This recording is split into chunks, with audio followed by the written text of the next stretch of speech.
Kumpirmado na itong Terra Firma Jeep ay ibebenta. Ito'y kinumpirma mismo ng kanilang team manager na si Bobby Rosales at ito'y ibig niya sabihin ay aalis na ito sa liga at papalit nga itong Star Horse Shipping. Pagbobotohan pa yan ng Board of Governors pero sigurado na maaaprubahan yan. Ngayon ang balita ay bago umalis itong Terra Firma Jeep ay magbibigay muna raw to ng isa pang trade dito sa San Miguel. Actually, dalawa. Ibibigay yung first round draft pick ng Terra Firma pati na itong si Kay Marcarino dito sa San Miguel Beer, kapalit ni Motau Tua at yung first round draft pick ng San Miguel. Parang napagkasunduan daw yan na bago tuluyang umalis itong Terra Firma Jeep dito sa PBA, ay ibibigay muna yung dalawang yan dito sa SMB. Sa ngayon kasi itong Terra Firma kahit na ibebenta na yan, ang mangyayari ayon dito sa mga reports ay kinakailangan muna na ito'y tapusin yung natitirang conference dito sa season.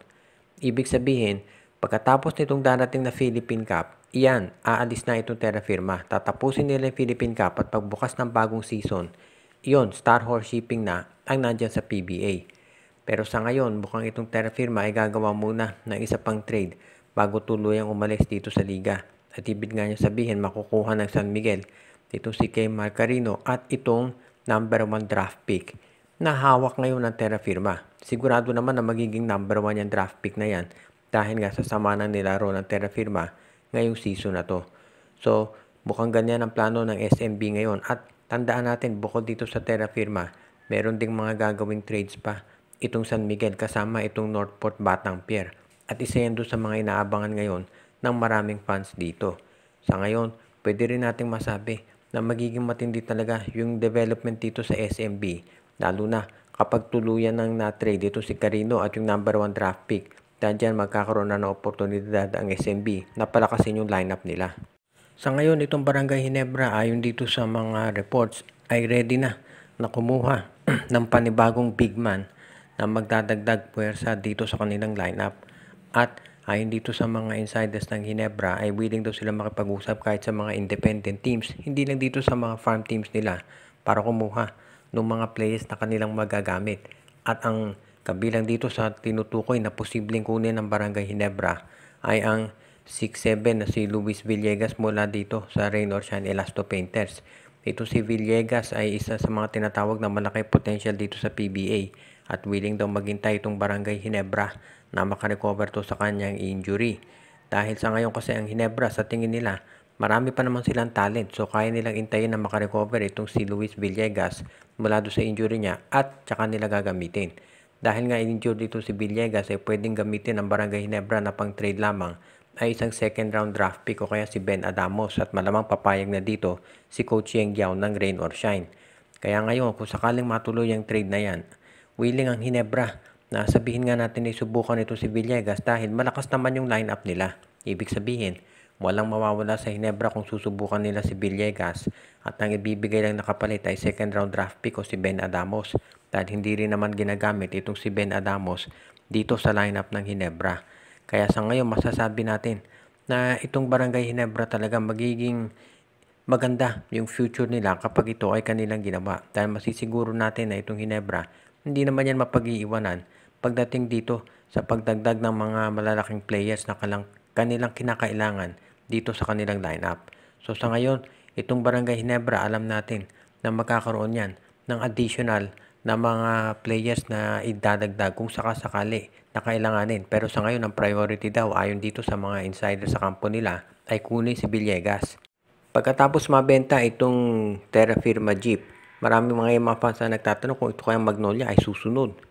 Meron kasing mga fans ng Magnolia na nagsasabi na mukhang dapat na siguro na ibenta rin ng SMC itong Magnolia at ibigay ito dito sa ibang kumpanya na bibigyan ng patas na tingin itong Hotshots dahil sa obserbasyon ng mga fans ng Magnolia parang iba ang tingin ng SMC dito sa Magnolia kumpara dito sa San Miguel at dito sa Barangay Ginebra. Kaya ngayon, kinakailangan pag-isipan mabuti kung ano ang gagawin dito sa Magnolia. Pero sa totoo lang, sa tingin ng mga insiders malabong ibenta itong Magnolia Chicken Templados unless super ganda yung offer. Dahil sa ngayon, 3 ang teams ng MVP groups kaya malabo na magbitaw o mag-alis ng isa pang team itong SMC. Isa sa mga popular na teams itong Magnolia. Kaya hindi yan siguro pakakawalan ng SMC. Kaya sa ngayon, ang kinakailangan lang i-improve nitong SMC siguro ay yung pag-handle dito sa mga players ng Magnolia at pagbibigay ng sabihin na natin mas magandang options pagdating sa mga trade. Dahil nakita naman natin palagi na pag-iiwanan nito. Obvious naman yan. Kaya sa ngayon, itong Magnolia Chicken Templados, kinakailangan siguro na gumawa ng mga trades para talaga makatulong dito sa kanilang lineup. Pero bukod dyan, obviously sa tingin ko itong Magnolia magiging okay na yung kanilang sitwasyon ngayon. Basta kinakailangan unang-una maayos nila yung sitwasyon sa coach kung ito ay papalitan o mananatili sa pwesto. Kapag yan napagdesisyon na ng Magnolia Chicken Templados, sa tingin ko magiging mabilis na yung pag-adjust nito at yung pagiging isa na ulit na championship team. Dahil syempre nagsisimula lahat yan dito sa coach, kaya yan ang aabangan natin kung matutuloy. Kung sakali nga na mapalitan na ito si Coach Chito Victolero, pwede nang matuloy yung mga trades na binabalak nitong Magnolia Chicken Templados kung sakasakali nga na maaprubahan. Binenta na po itong Terra Firma Jeep. Official na po yan nangyari at ito'y kinumpirma mismo ng team manager nila na si Bobby Rosales. Ayon dito sa reports, itong Star Horse Shipping ang bibili dito sa Terra Firma sa halagang 100 million. Hindi pa napagbobotohan ito ng PBA Board of Governors. Pero 100% sigurado na i-approve yan dahil wala namang karibal na produkto itong Star Horse Shipping dito sa PBA teams ngayon. Itong Terra Firma ay magko-compete pa rin dito sa darating na conference. Pero ito na ang huling conference nila.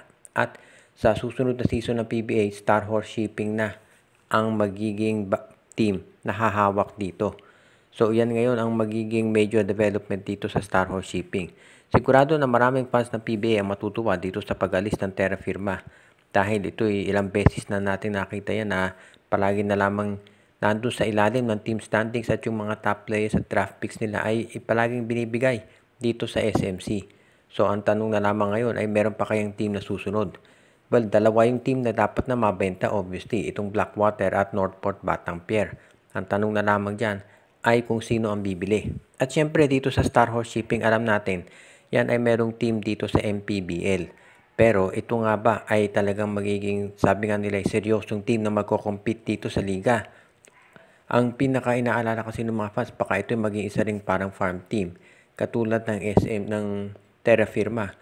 Pero umaasa ang marami na baka na ito magko-compete talaga dito sa PBA para masiguro na sila ay lalaban sa kampiyonato. Katulad itong Converge Fiber Xers, yan ay independent team at nakita naman natin na talagang lumalaban yan at bumubuo ng lineup at gumagastos. Ngayon, marami naniniwala na itong Star Horse Shipping ay talagang ganyan din ang gagawin. Pero kinakailangan abangan natin. Kung ulitin ko lang, maglalaro pa Terra Firma dito sa susunod na conference at yung Star Horse ay next season darating. Shoutout kay Joseph Pineda, kay Joshua Giray, Espejo at Rosales family, RG Bueno at Dalina family, Katsakino Dukusin, Malyari Mascareñas, Dalmacio de Guzman, Michael D., Enju, Dexter Domer, Edwin Carmona Jr., Ireneo Salangsang, Anthony Alon, Jonel Alagon at pati na sa iba nating mga regular na taga-subaybay.